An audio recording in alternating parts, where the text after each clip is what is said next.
Bonsoir à tous, merci d'être là et puis merci aussi à tous ceux qui vont écouter ce message. Je sais que plusieurs l'ont déjà écouté, plusieurs aussi eh bien, sur les réseaux, puisqu'il apparaît aussi sur les réseaux. Donc là, ce soir, j'attaque la quatrième partie de mon message. Au début, j'ai donc parlé du rejet, la signification. On a abordé, là je vais vite faire un petit récapitulatif vite fait sur les trois premiers messages. En ce qui concerne le rejet, la première, c'était le rejet et l'acceptation. On a vu ensemble la signification du rejet.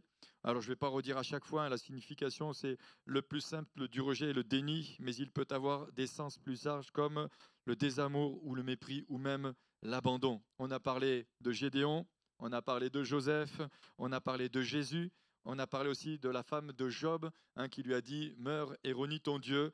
Hein, et lui n'a pas laissé la place et l'accès au rejet, bien au contraire, il s'est positionné.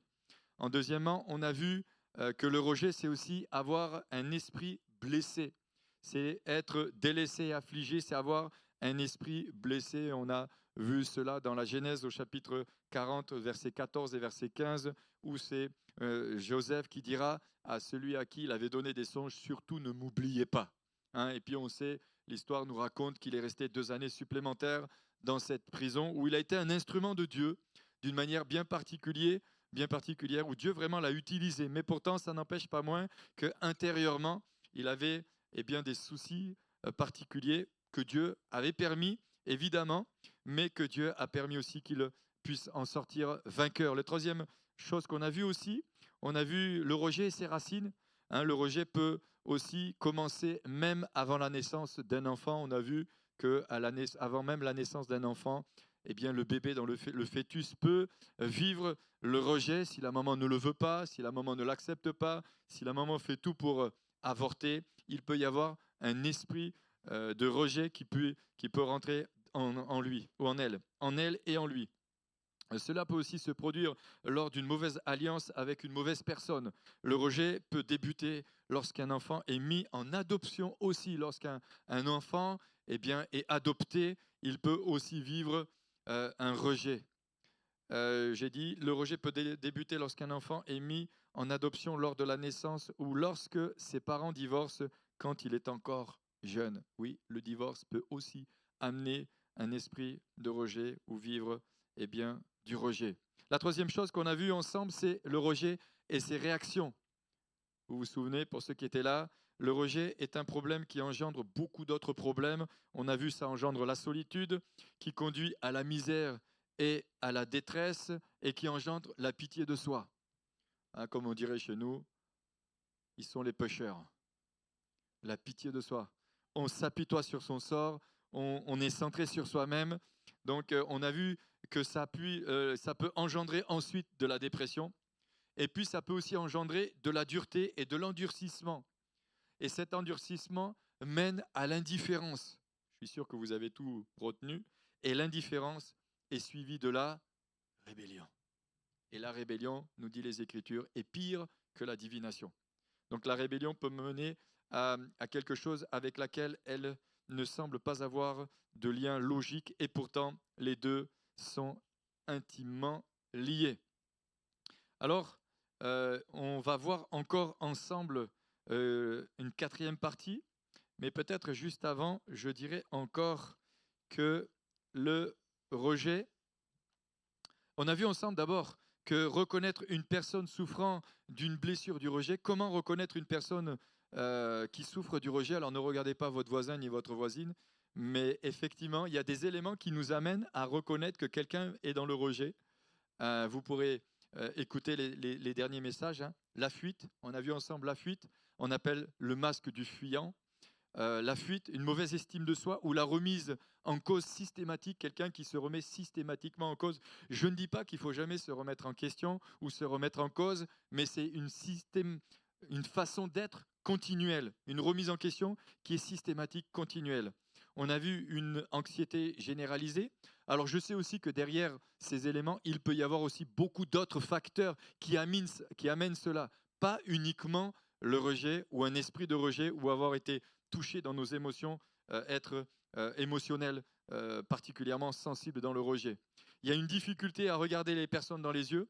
Alors, il peut y avoir aussi d'autres facteurs, hein, mais le rejet en fait partie aussi. J'ai du mal à regarder la personne dans les yeux ou la personne a du mal à nous regarder dans les yeux. Il peut y avoir d'autres facteurs comme un abus ou un abus d'autorité, ou etc. Il peut y avoir d'autres facteurs encore. Et puis, aujourd'hui, donc, nous allons voir ensemble le rejet, la solution face au rejet. Alors, je sais que particulièrement, quelqu'un m'a dit, bon, il faut que tu nous donnes des solutions, hein. Donc, ça y est, Romain, on y arrive? Ok, je sais que Romain, il m'a talonné, comme dirait dans le jargon footballistique, il m'a fait un marquage à la culotte. Donc, il voulait absolument que je donne des solutions face au rejet. Alors, on va voir ensemble quelques solutions. Il y en a plein d'autres, hein. Donc, bon, je n'ai pas eu le temps de dire encore tout à l'heure, mais quand on reconnaît aussi une personne qui souffre du rejet, il y a des comportements qui changent. On peut voir une personne qui subit un rejet vivre un comportement qui change. Donc, j'avance. Quatrièmement, la solution face au rejet. J'espère que vous avez eu le temps de prendre quelques notes, mais si vous n'avez pas eu le temps, vous pourrez aussi réécouter les messages. Franchement, il y a beaucoup d'éléments qui sont donnés dedans et je trouve que ce n'est pas parce que je l'ai partagé, mais c'est vraiment très intéressant.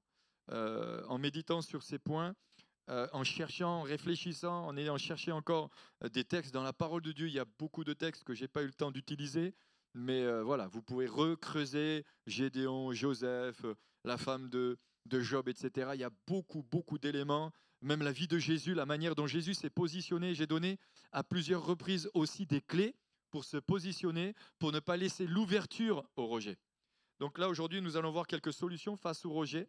Chaque solution que tu as pour un problème chaque solution que tu as pour un problème quelconque dans notre vie provient de la croix. La solution, c'est la croix. On peut choisir des solutions humaines, et je ne suis pas contre, on peut aller voir des psys, on peut aller voir des psychologues, on peut aller voir des personnes compétentes, on peut aller voir des personnes qui pourraient nous donner quelques solutions en ce qui concerne la marche pour se dégager du rejet. Mais une des clés que nous devons utiliser, c'est la croix. Jésus a payé à la croix pour notre rejet.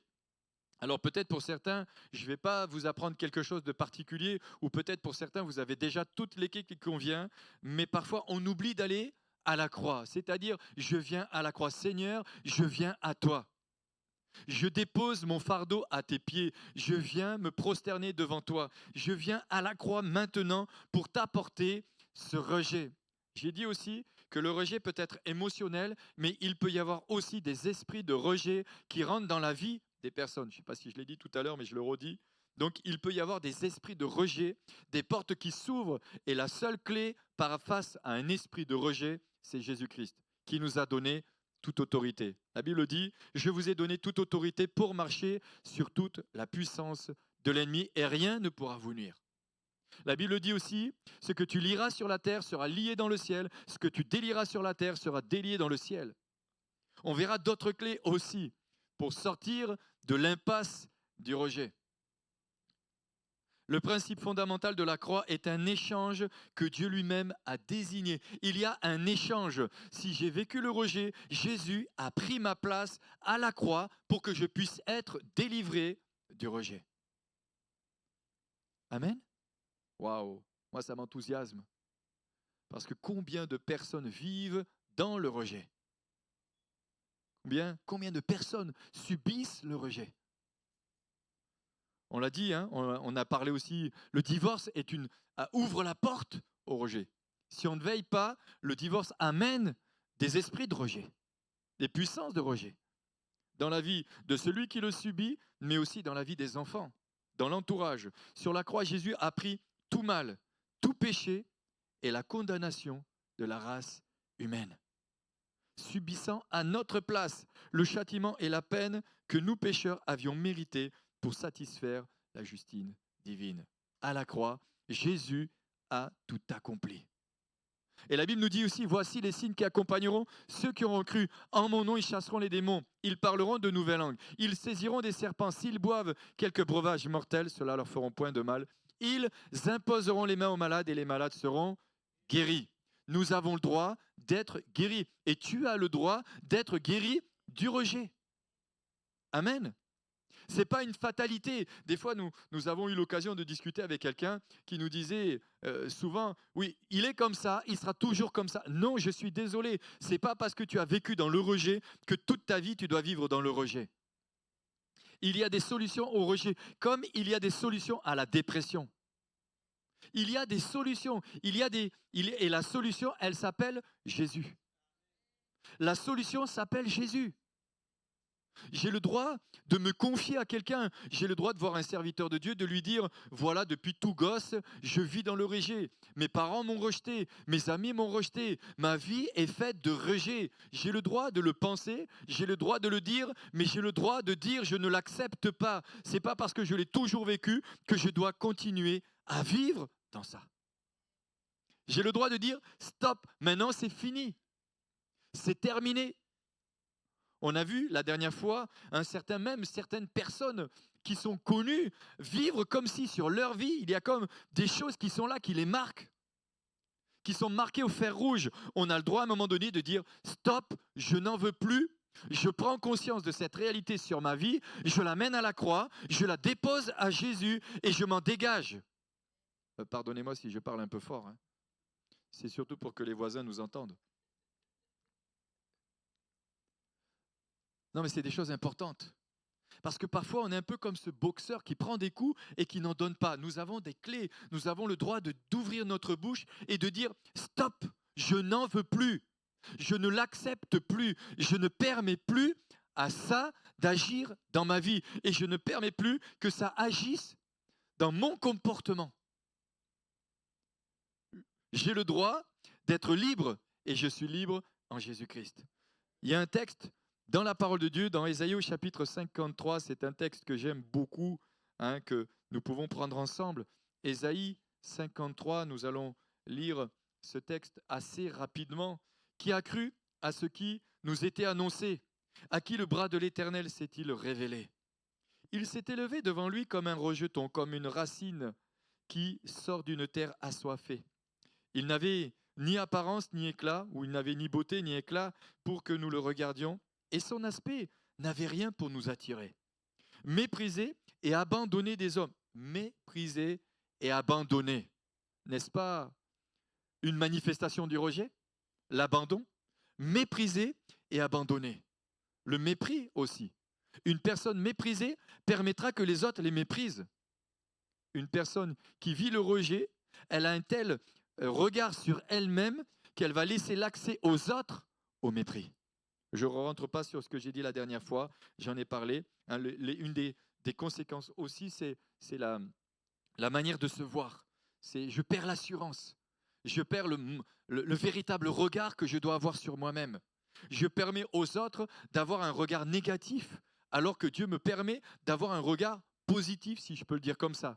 La Bible dit dans le psaume 139, « Je suis une belle créature devant les autres ».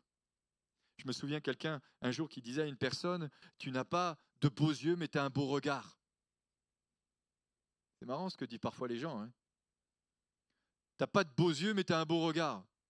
Et ça peut te faire. Pas ma faute. Non, mais si je laisse cet accès-là, eh bien après, tu finis par te dire, bah, t'es moche. Alors que c'est faux. Tu n'as pas de beaux yeux, mais tu as un beau regard. Ouais, et puis tu peux lui rajouter, c'est pas ma faute si les oreilles les cachent. Non, c'était juste pour vous détendre. Je continue. Mépriser, abandonner. Non, mais le fruit des paroles, la manière dont nous laissons les gens nous parler parfois, ça peut tisser dans nos cœurs un esprit de rejet ou ça peut amener du rejet. Moi, ça m'arrive des fois de dire, non, je ne te permets pas de me parler comme ça, c'est terminé. C'est fini, tu ne me parles pas comme ça. Je ne peux pas accepter ce genre de langage. Et je ne l'accepte pas sur ma vie. Et on peut retrouver ça, même dans le couple. Comment tu laisses ton conjoint te parler? Ça peut même arriver comme ça. Ah, des fois, nous, on discute à la maison. Hein. Ah, ça discute. Hein. J'avance. Méprisé, abandonné, homme de douleur et habitué à la souffrance, semblable à celui devant qui on se voile la face. Il était méprisé. nous ne l'avons pas considéré. Certes, ce sont nos souffrances qu'il a portées. Ce sont nos souffrances qu'il a portées. Est-ce qu'on pourrait dire, ce sont nos rejets qu'il a portés? Ce sont nos rejets qu'il a portés. Je ne falsifie pas la Bible, je ne détourne pas les Écritures, mais derrière le rejet, rejet égale souffrance. Rejet égale abandon. Rejet égale mépris. Rejet égale guérison. Parce qu'il l'a porté à la croix. Nos souffrances, c'est de nos douleurs qu'il s'est chargé. Et nous l'avons considéré comme atteint d'une plaie, comme frappé par Dieu et humilié. Mais il était transpercé à cause de nos crises, de nos crimes, écrasé à cause de nos fautes. Le châtiment qui nous donne la paix est tombé sur lui. Et c'est par ces meurtrissures que nous sommes guéris.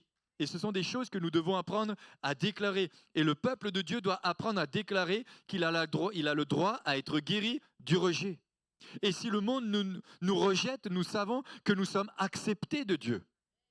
Si les hommes nous rejettent, nous savons que nous sommes acceptés de Dieu.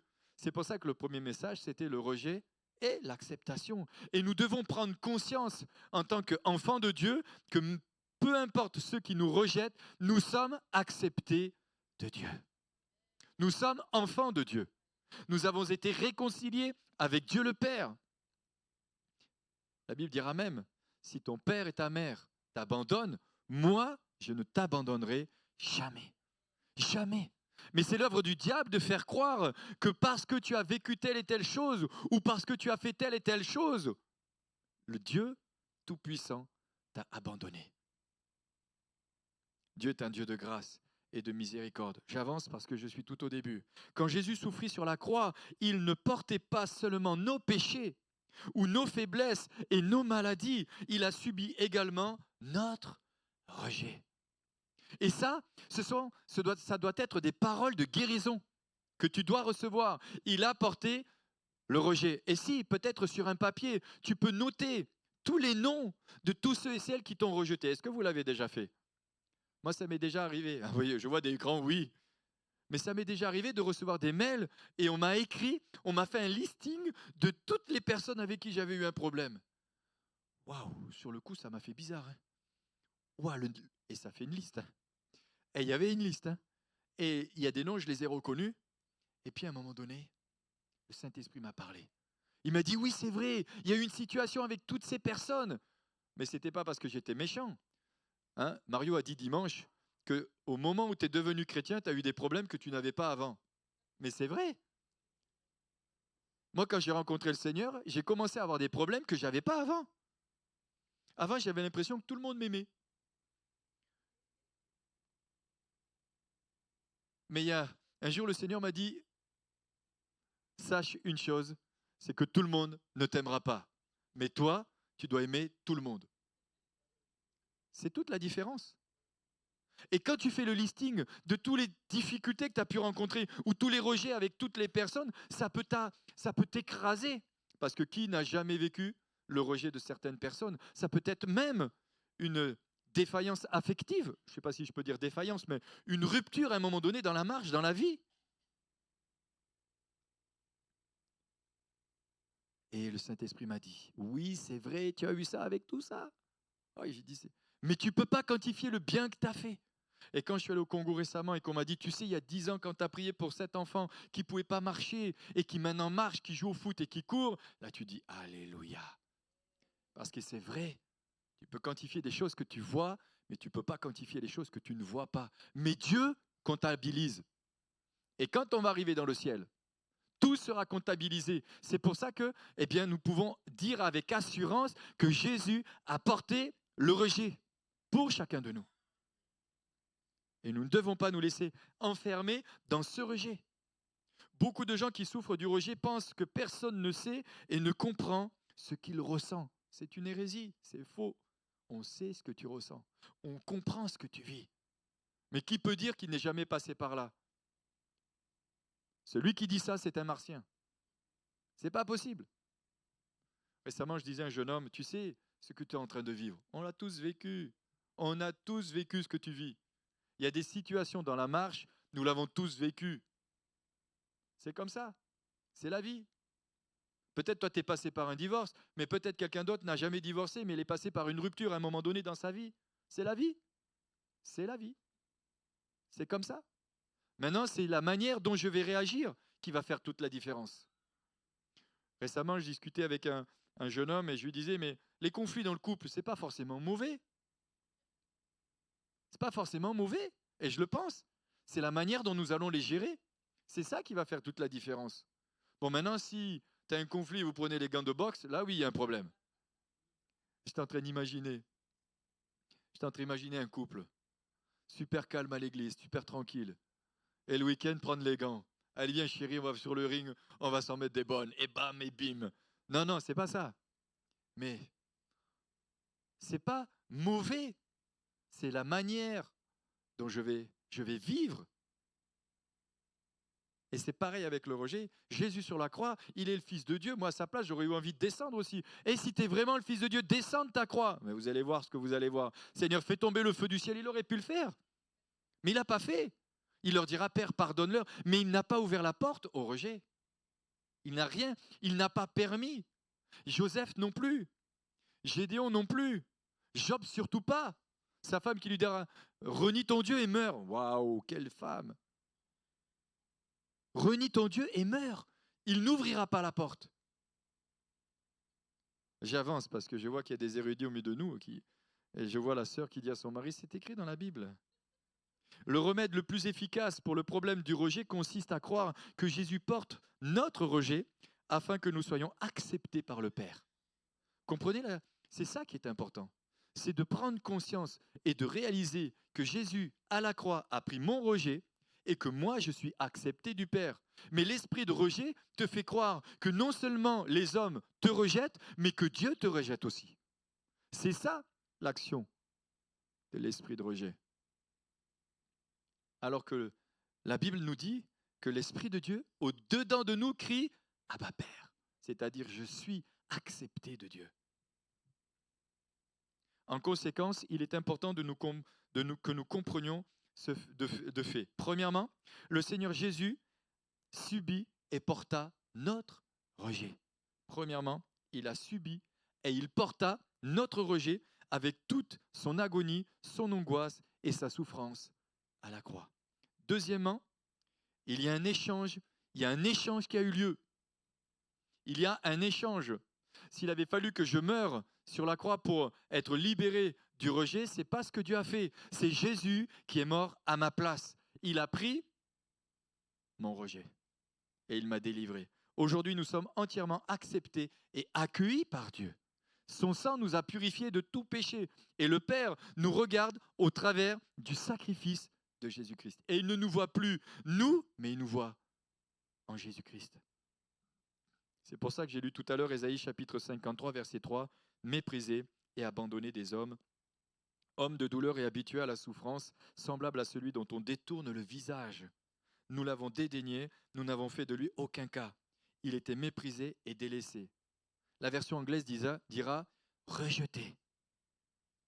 D'accord? Et nous n'avons pas eu pour lui aucune estime, dira la Darby. Nous avons eu pour lui aucune estime. Mais c'est le mot qu'on retrouve, c'est le mot abandonné, on retrouve le mot désert, on retrouve le mot absolument seul et on retrouve le mot laissé. Et c'est ce qui se passe. Quelqu'un qui vit le rejet se retrouve complètement abandonné, complètement seul, complètement délaissé. Mais Jésus a vécu cela à la croix. Pour toi, pour moi, pour nous. Marc chapitre 15, verset 34, il est dit « Et à la 9e heure, Jésus s'écria d'une voix forte, « Eloi, Eloi, lama sabachthani », ce qui signifie « Mon Dieu, pourquoi m'as-tu abandonné ?» Je change le mot et je dis « Pourquoi m'as-tu rejeté ?» Dieu n'a pas rejeté Jésus. C'est le péché de l'humanité qui a mis une séparation entre Dieu et les hommes, entre Dieu et Jésus. Voilà ce que Jésus a fait à la croix. Dans Romains chapitre 15, verset 16, il est dit « Accueillez-vous donc les uns les autres comme Christ vous a accueillis pour la gloire de Dieu. » On pourrait lire encore dans Hébreux chapitre 2, versets 17 et 18, où il est dit « En conséquence, il a dû être rendu semblable à toute chose à ses frères, afin qu'il fût un souverain, sacrificateur, miséricordieux et fidèle dans le service de Dieu, pour faire l'expiation des péchés du peuple, car, ayant été tenté lui-même dans ce qu'il a souffert, il peut secourir ceux qui sont tentés. » Et si tu es tenté par le rejet, il peut te secourir. Vous pourrez lire aussi Hébreux, chapitre 4, versets 15 et 16. « Car nous n'avons pas un souverain sacrificateur qui ne puisse compatir à nos faiblesses. Au contraire, il a été tenté, comme nous, en toutes choses, sans commettre de péché. Approchons-nous donc avec assurance du trône de la grâce, afin d'obtenir miséricorde et de trouver grâce pour être secouru dans nos besoins. » Waouh, j'aime la parole de Dieu. Elle est tellement libératrice. Elle est tellement libératrice. Et vous pourrez lire aussi Luc chapitre 15, versets 20 à 24, où il est dit « Et il se leva et alla vers son père. » C'est le fils prodigue. On aime cette histoire. On aime cette histoire. Elle est tellement merveilleuse. Mais le fils retourne vers le père. Et le père lui dit pas, et ça m'a rappelé une histoire. Un jour, il y avait une situation avec quelqu'un, et je lui dis, écoutez, si je vous ai blessé, je vous demande pardon. Ils m'ont dit, non, non, mais il ne faut pas qu'on s'arrête là. Tu nous as blessés. Pourquoi? Qu'est-ce que tu as fait? Il fallait que je raconte plein de choses. Et comme les années passent, il y a des choses que je ne me rappelle plus, mais j'ai oublié de leur dire, mais vous m'avez tellement blessé, c'est vous qui devriez me demander pardon. Mais quand je vois l'attitude du père, le père, il lui dit, viens mon fils. Il dit, tuons le veau gras. Tuons le veau gras. Et il l'a pris dans ses bras. Il l'a pris dans ses bras et il a tué le veau gras. Et il n'a pas cherché des explications, mais il l'a accueilli, il l'a reçu, il l'a libéré, il lui a permis d'être libre. Dans bien des cas, il suffit que la personne qui souffre du rejet s'empare du fait que Jésus souffrit le rejet à sa place, et prenne conscience qu'elle est acceptée de Dieu. Tu es donc accepté de Dieu. Et qu'elle confesse à voix haute cette vérité pour triompher du rejet.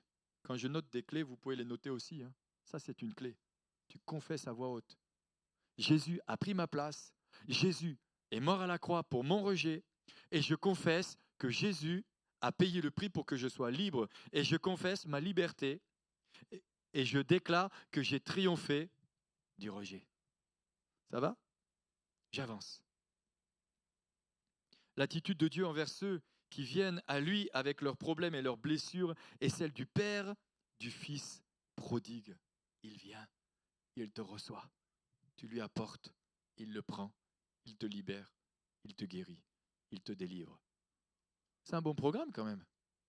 Ce n'est pas que simplement des mots, ce n'est pas parce que ce soir ou parce que j'avais envie d'enseigner quelque chose qui nous fasse du bien à notre intellect. Ce sont des réalités spirituelles. Ce sont des réalités spirituelles. Il est venu pour rendre libres les opprimés. Il est venu pour délivrer. Il est venu pour briser les chaînes. Il est venu pour détruire les liens. Il est venu pour rendre libres les opprimés. Combien de personnes souffrent de rejet? On serait étonné de savoir le nombre de personnes qui souffrent actuellement de ça. Et si nous ne veillons pas, nous pouvons prendre le risque de tomber dedans. J'avance. Luc 15, 7, il dira, de même, je vous le dis, il y a plus de joie dans le ciel pour un seul pécheur qui se repent que pour 99 justes qui n'ont pas besoin de repentance. On verra tout à l'heure qu'il y a une des clés aussi pour sortir. Je ne vais pas la donner à l'avance, je vais la donner tout à l'heure. Comme ça, je vous garde jusqu'à la fin. 4 attitudes à adopter face au rejet. Comme je l'ai déjà indiqué, ce n'est pas le fait d'être rejeté par les autres qui nous font du mal. C'est la manière dont nous agissons et nous réagissons. C'est notre manière d'interpréter ce rejet qui nous cause ou qui vous cause du tort. David a été rejeté par ses propres frères. Quand on aime tous l'histoire de David. David, c'est une référence dans la Bible. David, c'est un homme qu'on aime. On aime la vie de David. David, le petit jeune, là, le 8e, paf, d'une famille, clac, clac, clac, avec ses petites brebis, ouin devant ses frères, bim, bam, boum. N'empêche que ce jeune homme a été ouin, mais il a été rejeté par son père, par ses frères, par Saül. Saül lui a fait combien de pièges? Il lui dit, je te donne ma fille. Et puis hop, il lui reprend. Et puis tout compte fait, il lui en donne une autre. Non mais, quelle manipulation a-t-il vécu cet homme-là? Le rejet de ses propres frères. J'ai pris un texte quand même. J'ai pris un texte. 1 Samuel chapitre 17 verset 28. Eliab. Vous connaissez Eliab? Non, je suis sûr que vous n'êtes pas allé à l'école avec. Mais Eliab, c'est son frère aîné. En plus, c'est le grand. C'est pas le petit dernier. C'est le grand, c'est l'aîné. En général, quand on a des grands frères, je ne dis pas qu'on les idolâtre un petit peu, mais on les admire. On les admire quand même, le grand frère. On admire toujours le grand frère. Bon, ça va, moi j'ai de la chance, j'ai un petit frère. Enfin, bon, je lui dis arrête de dire que je suis ton petit frère, t'as 50 balais maintenant. Mais ton grand frère, ça reste ton grand frère. Et dans la culture africaine, il y a un tel respect vers des grands que parfois, des fois, ça tombe trop dans un excès. Mais il y a un respect. Et c'est bon d'avoir du respect. Et c'est bon d'avoir du respect pour ses grands frères. Oui, je le crois. Mais jusqu'à une certaine limite. Et c'est pas parce que tu es grand frère que tu dois mépriser les petits. Et c'est pas parce que tu es grand frère que tu as une certaine expérience que tu dois mépriser les autres. Chacun doit être à sa place. Et si tu es un grand frère, alors élève les petits. Et que les petits te dépassent. J'avance. Eliab, son frère aîné, qui l'avait entendu parler à ces hommes, fut enflammé de colère contre David. Alors je résume un petit peu, mais son père a envoyé David avec du fromage et de la nourriture parce que ses frères étaient sur le champ de bataille et ils étaient confrontés à un fameux Goliath, un Philistin qui sortait régulièrement pour les confronter. Et il faisait des déclarations, il disait « Donnez-moi quelqu'un avec qui je vais pouvoir me battre ». Et donc l'armée était tétanisée, l'armée des frères de Saül, de David était complètement tétanisée. Saül aussi, lui, était aussi tétanisé. Mais par contre, David, lui, jeune homme, tout, j'allais dire, audacieux, plein de fougue, plein de zèle, rempli du Saint-Esprit, aimant Jésus de tout son cœur, aimant Dieu d'une telle façon qu'il avait tellement l'habitude d'aller chercher l'ours ou la brebis de la gueule de celui qui l'avait volé, que lui, quand il a entendu ça, il n'a pas pu faire autrement que de chercher qu'est-ce qui se passe, quoi. Ça me rappelle un petit peu des fois des jeunes, ils disent qu'est-ce qu'il y a, qu'est-ce qu'il y a. Tu veux ma photo? Non, c'est pas ça. Mais c'est un peu ce genre-là, quoi. Prêt à bim boum. Bref, j'allais raconter une histoire qu'on raconte dans le sud, mais je ne vais pas le faire. Donc, Eliab, son frère aîné, qu'il avait entendu parler à ces hommes, fut enflammé de colère contre David. Et il dit, pourquoi es-tu descendu et à qui as-tu laissé ce peu de brebis dans le désert? Non mais, quel mépris. Quel mépris. Et parfois même, je trouve que des gens nous méprisent de cette manière-là. Eh bien, il y a des moments, c'est écoute mon gars, tu passes ton chemin, mais moi je fais ce que j'ai à faire. Mais il y a des moments, il faut parler avec autorité aussi. Il faut se positionner. Il y a des gens, parfois, dans nos entourages, il faut les remettre juste à leur place. C'est terminé. C'est ton problème. Toi, tu penses ça sur moi. C'est ton affaire, c'est ton problème. Moi, je fais ce que j'ai envie de faire. Ce que je crois qui est juste devant Dieu. Je me souviens un jour, on a dit, mais lui, il veut une grande église. Eh bien oui, j'en veux une. Oui, je veux ce que Dieu veut me donner. Je veux ce que Dieu a prévu pour moi. Peu importe ce que les gens pensent, peu importe ce que les Eliab pensent, peu importe ce qu'ils disent, c'est pas mon problème. Peu importe ceux qui ne veulent pas bâtir avec moi, peu importe ceux qui ne veulent pas construire avec moi, je veux faire ce que Dieu me demande de faire. Ça change l'attitude. Mais si tu restes enfermé en disant « Oh, mon frère m'aime pas. Oh, regarde tous ceux qui m'ont rejeté. Oh, regarde tout ce qu'ils disent sur moi. Oh, mais là, t'es cuit. T'es cuit. T'es enfermé. T'es enfermé dans ça. Alors que tu dois apprendre à te positionner. Lui, il ne s'est pas cassé la tête. On va le lire. Pourquoi es-tu descendu? Et à qui as-tu laissé ce peu de brebis dans le désert? Et il va dire, et il va rajouter, je connais ton orgueil et ta malice. Je connais ton orgueil et la malice de ton cœur. Mais quelle image avait-il de son frère? Mais est-ce que parfois, c'est pas ça aussi envers nous? Certains ont une image de nous qui n'est pas la réalité. Moi, je me souviens un jour, ma femme avoir dit à des personnes, mais vous dites des choses, mais ça ne concerne pas mon mari. Vous parlez de quelqu'un que je ne connais pas. Ce n'est pas mon mari. Et tu as le droit, toi, en tant qu'épouse, de dire ça aussi. Arrêtez de dire ce que vous dites sur lui parce que c'est faux ce que vous dites. Ou arrête de dire des choses sur elle parce que c'est faux. Tu te positionnes aussi spirituellement, tu n'acceptes pas et tu ne laisses pas le rejet rentrer. Tu ne permets pas à l'ennemi d'agir, dans ta maison, dans ton foyer. J'avance. Je connais ton orgueil et ta malice, mais je suis allé voir les mots qui correspondent à orgueil et malice. Il y a d'autres mots en hébreu. C'est le mot audace, c'est le mot arrogance. Je trouve que David était rempli d'audace. Eh bien, ce mot-là me plaît. Ça me plaît, l'audace. Parce qu'il faut qu'on ait de l'audace parfois. Au lieu de se laisser arrêter et enfermer dans le rejet, aie de l'audace pour ton Dieu. Et de l'audace pour le servir. Même si ceux qui te disent arrête d'évangéliser dans les trucs, ou arrête de faire ceci, ou arrête, tu n'es pas capable, ou arrête, avance. Sois audacieux, sois audacieuse. Dégage-toi de ce que l'ennemi essaie de mettre sur ta vie, de ce joug qu'il veut mettre sur ta propre vie, pour te paralyser et te coincer. Il y a le mot audace, il y a le mot arrogance, il y a le mot insolence. David n'était pas ni arrogant, ni insolent.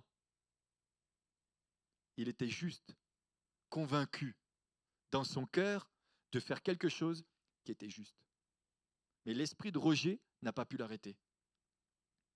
Le mot, c'est même présomption. Il est présomptueux. Et d'autres textes diront encore la méchanceté ou l'opiniâtreté. Waouh! Ça va loin, hein? Je connais ta méchanceté. Mais quelle image avait-il de son frère? Mais c'est blessant. C'est blessant d'avoir un frère qui a une telle image de soi. Alors que, vous vous rappelez quand j'ai dit que normalement, la famille, c'est un endroit sécurisant, sécurisé. J'avance. 1 Samuel chapitre 17, versets 29 à 32. David répondit, qu'ai-je à faire? Qu'ai-je à faire? C'est une des clés. Qu'ai-je à faire? Bam. Je réponds par la parole. Jésus dira, la parole dit. La parole dit. Qu'ai-je à faire? Pourquoi vous lisez déjà? Qu'ai-je à faire? Ne puis-je pas parler ainsi? En fait, il envoie son frère dans les cordes. J'ai rien à voir avec toi. Et je pense sincèrement, bien-aimé, ou tous ceux qui écouteront ces messages, il y a des fois des positions par rapport à des gens. Ça ne veut pas dire qu'on ne les aime pas. Rappelons-nous que le rejet amène à l'endurcissement. Ce n'est pas de ça que je parle. Je parle juste des positions fermes. Je me positionne. Je ne laisse pas l'accès dans mon cœur. Mais je ne te laisse pas non plus, au travers de ça, j'aurais pu rajouter le mot contrôler. Je ne te permets pas non plus de me contrôler au travers de ce rejet.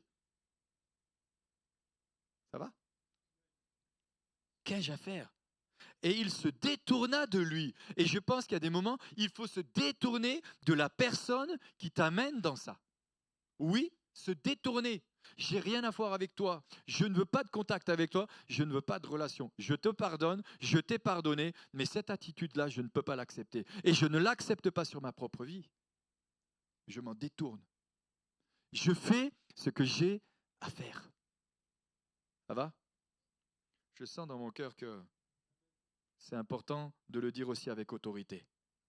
Il se détourna de lui pour s'adresser aux autres, à un autre, et fit la même question. Le peuple lui répondit comme la première fois. Lorsqu'on eut entendu les paroles prononcées par David, on le répéta à Saül, qui le fit chercher. David dit à Saül que personne ne se décourage à cause de ce Philistin. Ton serviteur ira se battre avec lui. Si David avait écouté le rejet qu'on a essayé de mettre sur sa vie, il n'aurait jamais détruit le Goliath. Le rejet peut être un obstacle au plan divin que Dieu a pour ta vie. Je ne vais pas trop rentrer dans les détails, dimanche je vais parler de quelque chose, mais le plan divin de Dieu doit s'accomplir avec des hommes et des femmes qui ont vaincu l'esprit de rejet. Le rejet aurait pu arrêter David dans le plan de Dieu. Son père l'envoie sur le terrain, on le méprise, on le dénigre, on lui dit toutes sortes de choses sur lui, on le traite de présomptueux, de prétentieux, d'orgueilleux, d'avoir un cœur méchant. C'est dur. Ton cœur est méchant. Waouh! C'est blessant, c'est profond. Il ne se laisse pas enfermer, il ne se laisse pas arrêter, il va droit au but. Je pense que c'était un Marseillais. Droit au but. Non, je ne vais pas trop loin sur ça, sinon après on va me dire tu es parti dans les bois. Je reste focal ou focalisé sur l'objectif. N'empêche, que le rejet peut t'empêcher d'atteindre le but que Dieu a pour toi et au travers de toi. Il s'est positionné. Non, il n'y a rien à voir. Et pourtant, avec tout le respect qu'il peut avoir pour l'aîné, avec tout le respect qu'il peut avoir pour son père et pour les aînés, non. L'objectif, c'est d'atteindre ce Goliath. Et il va le faire. Il va l'avoir. Jésus savait que ses disciples seraient eux aussi rejetés par beaucoup. Alors, quand je reméditais encore ça, et aujourd'hui je relisais encore mes notes, c'est vrai que parfois être rejeté par des gens qui ne connaissent pas Jésus, c'est une chose. Être rejeté par des gens qui prêchent la même chose que toi, c'est encore autre chose. Être rejeté dans la rue, je me souviens un jour, je prêchais à Die, dans la rue. La femme, elle a pris mon prospectus, elle me l'a jeté à la figure, elle m'a traité de tous les noms. C'est une chose. Mais quand c'est des jeunes, quand c'est des gens que tu aimes, qui annoncent l'évangile, qui parlent de la parole de Dieu, qui parlent du pardon, qui parlent de miséricorde, qui parlent d'amour divin, et qui, quand ils te croisent, te serrent la main, ça c'est autre chose. Ça c'est autre chose. Rassurez-vous, je ne suis pas victime, je suis délivré. Mais ça n'empêche pas moins qu'il peut y avoir des conséquences et des séquelles. Mais ce n'est pas la même chose. Quand c'est des gens du monde, tu te dis, bon, allez, bon, à part quand tu es persécuté et que il y a des persécutions certaines qui sont très difficiles. Mais c'est une chose, on le sait, on est averti. Et pourtant, Jésus dira aussi qu'au milieu de nous, il y aura des faux frères. Il y aura des faux frères, des gens qui viendront, il y aura des loups ravisseurs, des gens qui chercheront à venir faisant croire qu'ils font partie de nous. Ils étaient au milieu de nous, mais ils n'étaient pas des nôtres. Ils étaient au milieu de nous, mais ils n'étaient pas des nôtres. Ça, c'est encore autre chose. Et Jésus a prévenu ses disciples. Tout le monde n'a pas envie d'entendre la bonne nouvelle. Ça, c'est une réalité.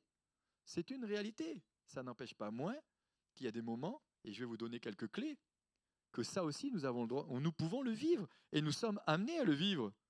De toute évidence, au même moment où vous décidez d'aider ou de défendre une cause quelconque, quelqu'un vous haïra. D'ailleurs, Jésus dira, ils vous ont haï avant moi. Et s'ils m'ont haï, ils vous haïront aussi. Ce sont des mots forts. Être haï par quelqu'un, c'est pas simplement je veux pas te voir, c'est que je te hais. Et parfois, des fois, quand des gens qui font la même chose que toi, où on te dit mais ils ont de la haine pour toi, ça te fait bizarre parfois.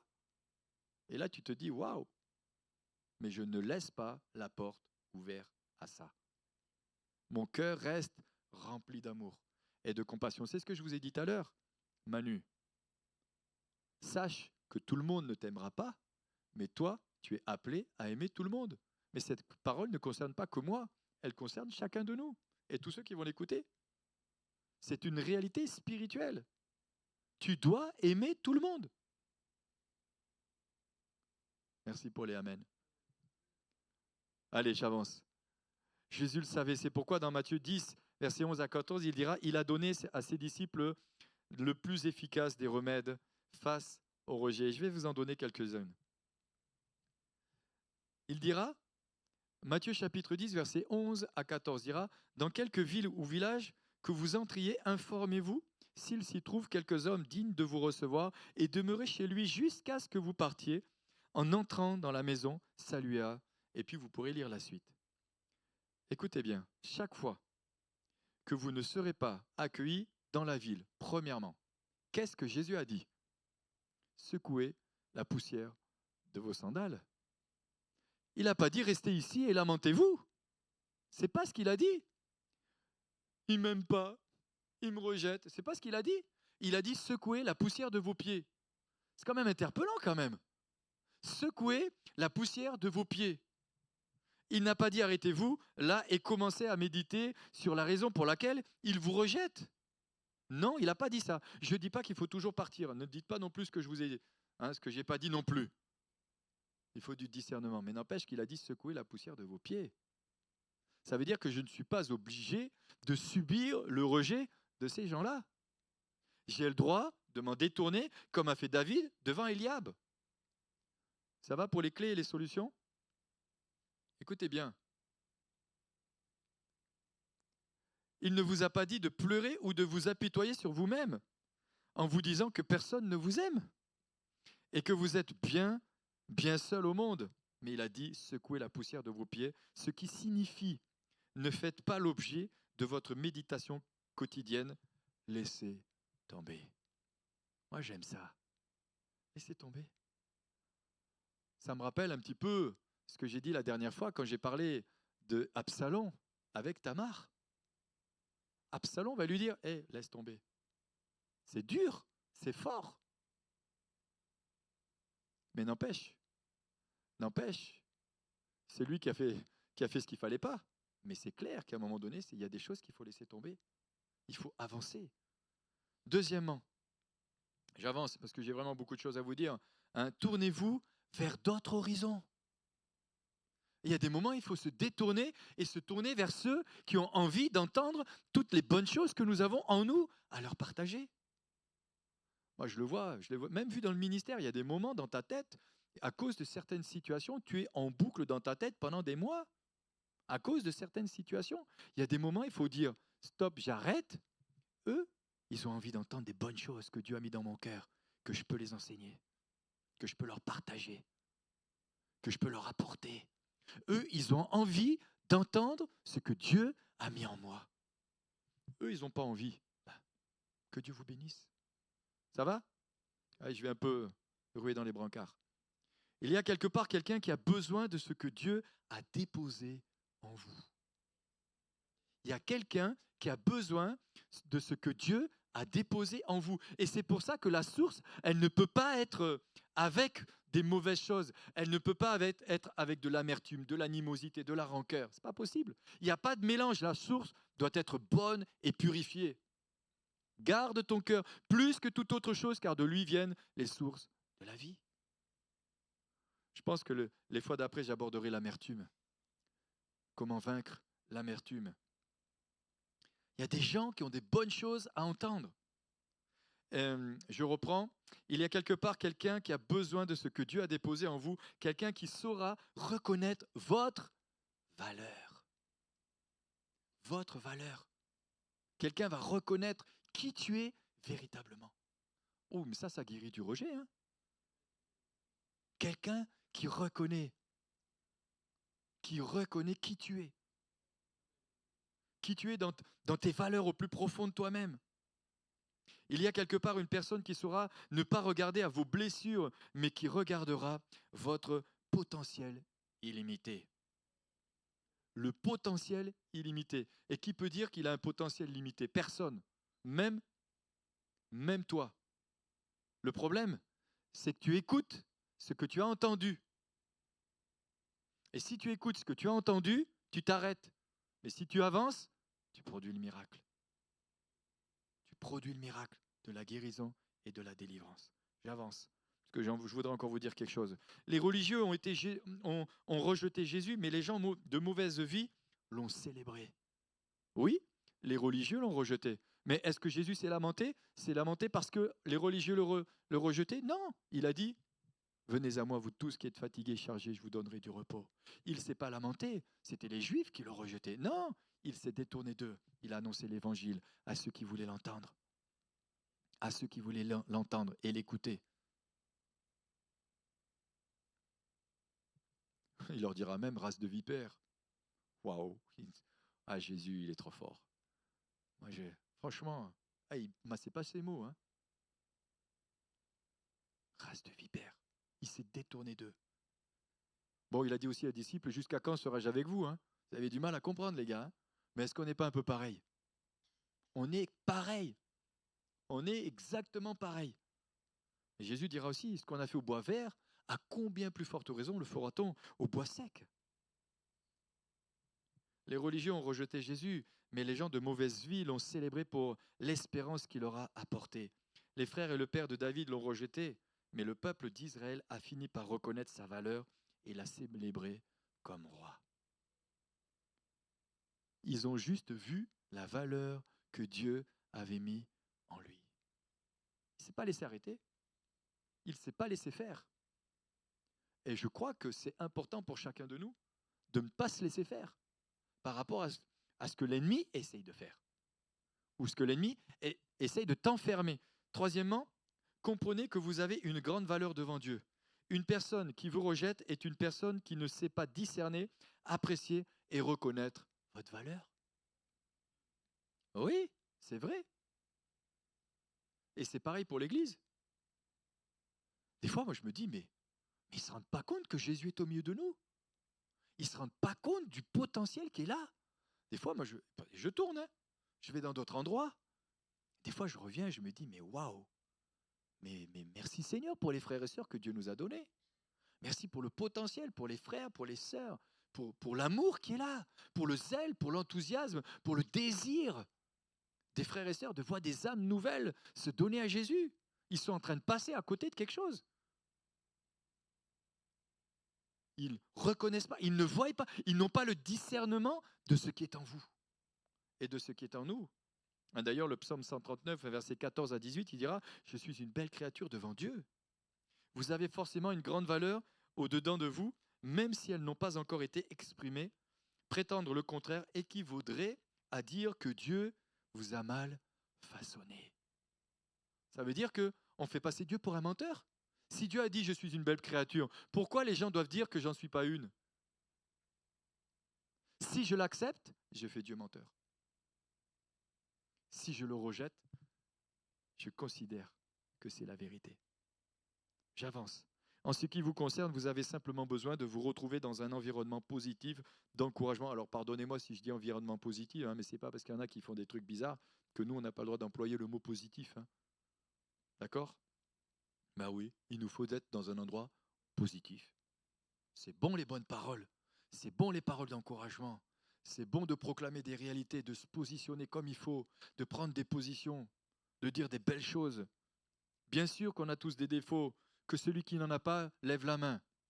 Personne n'a levé la main. Donc on est tous pareils. D'encouragement et de stimulation, et vous verrez la différence que vous créerez. Une personne sur cette terre a besoin de vous. J'ai besoin de vous, vous avez besoin de moi. On a besoin les uns des autres pour accomplir le plan de Dieu. Vous êtes la réponse de Dieu à ces questions, la solution à ces problèmes. Vous avez quelque chose à offrir dont beaucoup ont besoin. Ça change. Vous voyez, d'un coup, toutes ces paroles-là, d'un coup, tout ce qu'on vient d'entendre, vous êtes une valeur, vous avez de la valeur, vous avez du potentiel, vous êtes dans un environnement positif, vous êtes dans un endroit où on vous encourage. Est-ce que ça ne vous donne pas envie? Ça nous donne envie. Mais si je dis, tu es un bon à rien, tu fais que des bêtises, ouais, je t'abandonne, je te laisse tomber. De toute manière, toi, on sait qui tu es. Ah non, là, d'un coup, tu baisses la tête, tu rentres et tu t'en vas en pleurant. Alors que c'est faux. C'est totalement faux. C'est là qu'on doit changer. Et c'est pour ça que la Bible elle nous parle de mentalité qui doit changer. Des forteresses dans nos pensées, des conceptions, des forteresses qui ont été érigées à cause de notre façon d'être, parfois façonnée avec le temps et les années dans cette influence d'esprit de rejet. Je puis tout par Christ qui me fortifie. Jésus avait à offrir la vie éternelle aux morts spirituels. Il avait offrir la vie éternelle aux morts spirituels, la délivrance aux captifs, la guérison aux malades, la joie aux personnes tristes, la restauration aux personnes brisées, la paix aux personnes dans la détresse, l'amour aux personnes rejetées, la richesse aux pauvres, l'abondance aux personnes dans la disette, l'espérance aux personnes désespérées et enfin un but aux millions de personnes qui erraient en quête d'identité et de sens à leur existence sur la terre. Mais ça, nous aussi, nous l'avons. Et c'est ça qu'on doit transmettre. Mais ce n'est pas le rejet qu'on doit transmettre. Si une personne vous a rejeté, ce qu'elle n'a pas su découvrir, c'est votre valeur. Ça change. Ça nous donne une autre perspective, une autre perception des choses. Ça nous donne un autre regard sur la personne. Ça nous fait sortir aussi de l'amertume. C'est juste de se dire, oh purée, elle passe à côté de quelque chose. Elle me rejette, elle. Dis donc. Si elle t'a rejeté, c'est parce que Dieu avait encore quelque chose de meilleur. Et ça peut être aussi une clé. Une clé si tu as vécu à un moment donné une déception affective. Elle ne t'a pas voulu, mais c'est parce que Dieu a quelque chose de meilleur pour toi. C'est plus toi qui es dans le rejet. En plus, tu peux même lui dire, eh ben, Dieu a quelque chose de mieux pour moi. Non, je blague. Mais n'empêche. Alors je sais bien que ça ne se fait pas comme ça, hein. Bien qu'il y ait des choses qui...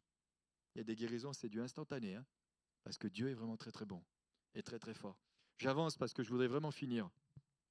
Je voudrais vraiment finir. Allez, dernière chose. Vous pouvez aussi secouer. Quatrièmement, secouez vos épaules et continuez d'avancer vers votre destinée. Continuez à avancer vers votre destinée. Continuez de développer votre potentiel, de laisser Dieu vous conduire et vous verrez ces mêmes personnes venir pour vous demander de l'aide comme l'ont fait les frères de Joseph. Ça, je peux vous dire que ça, je l'ai déjà vécu. Des gens qui vous rejettent, qui vous méprisent, à un moment donné, c'est vous qui devenez leur solution. La seule chose qui change, c'est le cœur. C'est que tu n'es pas en train de dire, bah, tu vois, je le savais. Non, tu as été brisé entre-temps, tu le fais avec humilité. Mais au fond de toi-même, tu sais que c'est parce que Dieu l'a permis. Comme Joseph, Dieu a permis qu'il traverse ce qu'il a traversé, parce que Dieu avait un plan derrière. Et Dieu permettra, comme je l'ai déjà dit, que Dieu permette que des gens nous rejettent. Parce que Dieu a un plan. Dieu a une destinée. Dieu a préparé quelque chose. Et il y a des gens qui seront un obstacle dans ta destinée aussi. Et ça, c'est une réalité. Il y a des gens qui sont devenus des obstacles dans ta destinée. Et Dieu permettra qu'ils soient mis de côté. Et moi, je l'ai vu dans le ministère. Quand Dieu a décidé de faire quelque chose, il le fait. On a mis 40 ans pour reconnaître Ludo comme pasteur, mais on l'a fait. Ah. Adjoint, il a dit, vaut mieux tard que jamais. N'empêche que les choses se font comme Dieu l'a destiné. Et s'il vous explique sa vie aussi, ben vous allez voir que ça n'a pas toujours été simple et facile. Je finis. Rejet, des pas vers la victoire sur le rejet. Premièrement, la personne qui désire être guérie et libérée de tout sentiment de rejet doit pardonner. Je ne pouvais pas passer à côté. C'était impossible de passer à côté. Doit pardonner. Le pardon est indispensable. Et si tu as fait le listing de toutes les personnes, marque à côté pardonner. Pardonner. Moi, j'ai une boîte à mystère à la maison. Et dedans, il y a un certain nombre de personnes et de noms avec des situations. Pardonner, pardonner, pardonner. Bon, je n'ai pas le souvenir que dans ma boîte, il y ait des gens qui soient là ce soir. Mais il y a des situations. C'est important. Pardonner, effacer avec la date. C'est la clé. Je ne vais pas vous sortir quelque chose de... Je ne vais pas vous faire un saut périlleux en arrière, hein, ni en avant d'ailleurs. Hein. Mais la clé, c'est le pardon. Après, ce n'est pas parce que j'ai pardonné que je dois rentrer dans certaines collaborations, etc. Doit pardonner du fond de son cœur et à tous ceux qui l'ont rejeté, même à ceux qui sont décédés. Et oui, il y a des personnes qu'il faut juste dire, je pardonne Seigneur, je pardonne.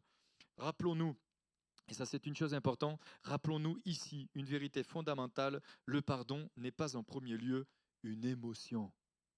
Le pardon, ce n'est pas une émotion, le pardon c'est une décision. Je décide, je prends la décision. Oh, vous vous rendez compte que j'ai encore tellement de choses à vous dire. Deuxièmement, les personnes doivent se dépouiller de tout ressentiment. De tout ressentiment. La personne doit se dépouiller de tout ressentiment, toute amertume, toute haine, toute rébellion. Eh oui, c'est les conséquences. Je laisse de côté, je me dépouille de tout ressentiment, amertume. On parlera d'amertume plus tard. Éphésiens chapitre 4, versets 31 et 32, que toute amertume, toute animosité, toute colère, toute clameur, toute calomnie et toute espèce de méchanceté disparaissent du milieu de vous. Soyez bons les uns envers les autres, compatissants, vous pardonnant réciproquement comme Dieu vous a pardonné en Christ. Et parfois, on entend, il faut sortir des vieux dossiers. On l'entend. Mais parfois, pour régler certaines situations, il faut mettre le doigt sur des situations qui sont passées pour assainir les fondations. Pour assainir les fondations. Troisièmement, il doit accepter le fait que nous sommes entièrement acceptés et aimé de Dieu. C'est une clé. J'accepte que je suis entièrement aimé et entièrement accepté de Dieu. Dieu m'aime, stop, point barre. Il m'aime. Il m'a aimé, car Dieu a tant aimé le monde qu'il a donné son Fils unique, afin que quiconque croit en lui ne périsse pas, mais qu'il ait la vie éternelle. C'est une des clés aussi. Pour être libre du rejet, j'ai conscience que je suis entièrement aimé de Dieu, quel que soit ce que j'ai fait. Je suis accepté, je suis aimé. Oui, c'est fort.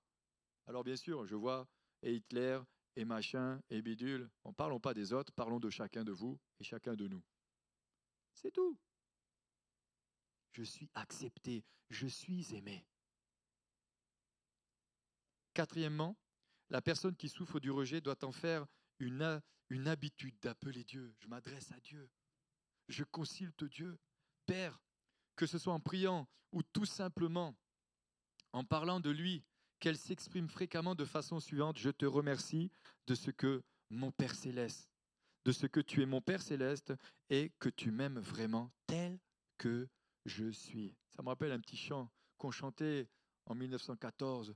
Tel que je suis sans rien à moi, bien on ton sang versé pour moi, Emma, qui m'appelle à toi, agneau de Dieu, je viens.